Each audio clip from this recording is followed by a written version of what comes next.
You know that feeling at a party where everyone seems to know exactly how to just belong, where conversations flow and people laugh at the right moments and nobody seems to be working at it?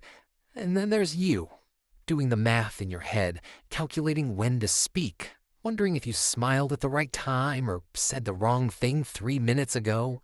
If that's familiar, this is for you. Because there's a specific kind of person who has felt like an outsider their entire life. Not occasionally, not just in new situations, always. In classrooms, in families, in friend groups they've been part of for years. There's this persistent, quiet feeling that everyone else received a social manual at birth that somehow never arrived for them. It usually starts earlier than people think. For many chronic outsiders, the feeling didn't begin in high school or at a new job. It began at home. Maybe they were the kid who thought differently, felt things more intensely, asked questions that made adults uncomfortable. Maybe their family had a different culture, a different dynamic, a different set of unspoken rules than the world outside. And the gap between those two worlds never quite closed. Psychologists call this a belonging wound. It's not a dramatic, single event trauma. It's cumulative. It's 1,000 small moments of being just slightly out of sync with the room. The joke you didn't laugh at, the reference you didn't catch, the moment everyone moved toward each other and you moved the wrong direction. Over time, the brain starts to treat social situations like threat assessments. Neuroscience research shows that social rejection activates the same neural pathways as physical pain. Your brain literally cannot tell the difference between being left out and being hurt. So people who've experienced chronic exclusion develop what researchers call a heightened rejection sensitivity, a nervous system that's always scanning for the signal that it's happening again. And here's the cruel twist. That very sensitivity often creates the thing it's trying to prevent.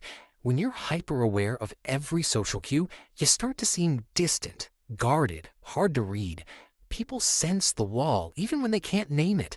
And so the outsider stays outside, not because they're unwanted, but because the armor they built to survive rejection ends up looking like indifference. Many chronic outsiders develop an unusually rich inner world. When you don't fully belong anywhere, you spend a lot of time inside your own head, observing, noticing, processing. You become a student of human behavior almost by necessity. Watching how people interact from a slight remove gives you a perspective most people never develop. Researchers have found that people who experience social marginalization often show higher levels of creative thinking and deeper empathic accuracy, the ability to read what someone is actually feeling beneath what they're saying. The outsider sees things the insider never notices because you can't study a room you're completely comfortable in. But that doesn't make it hurt less, and it doesn't answer the question that sits at the center of every chronic outsider's experience. Is something wrong with me? Here's what psychology actually says.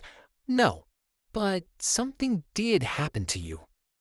The chronic outsider isn't broken. There's someone whose nervous system learned through repeated experience that belonging is conditional, that fitting in requires performance, that the real self, unfiltered, unedited, is somehow too much or not enough. And so they developed a gap between who they are privately and who they present publicly. A gap that makes genuine connection feel almost impossible because the version people seem to like isn't quite the real one. The work, and it is real work, is learning to close that gap, not by becoming more like everyone else, but by finding the places and people where the unedited version of you isn't just tolerated, it's actually what they came for. Because here's what chronic outsiders almost never believe, but almost always find out eventually.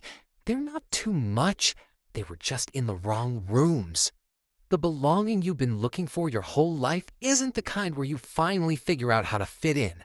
It's the kind where fitting in was never required, where you walk in and something in your body just exhales, where the math stops, where you don't calculate, where you just are. That exists. It's not guaranteed to be easy to find, but it exists.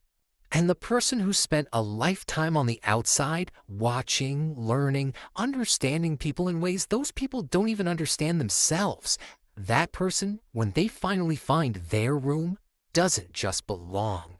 They become the reason others feel like they do too. Subscribe if that landed somewhere real. And if you want to keep going, the next video is already there. It's going to show you something about yourself you've been circling for a long time.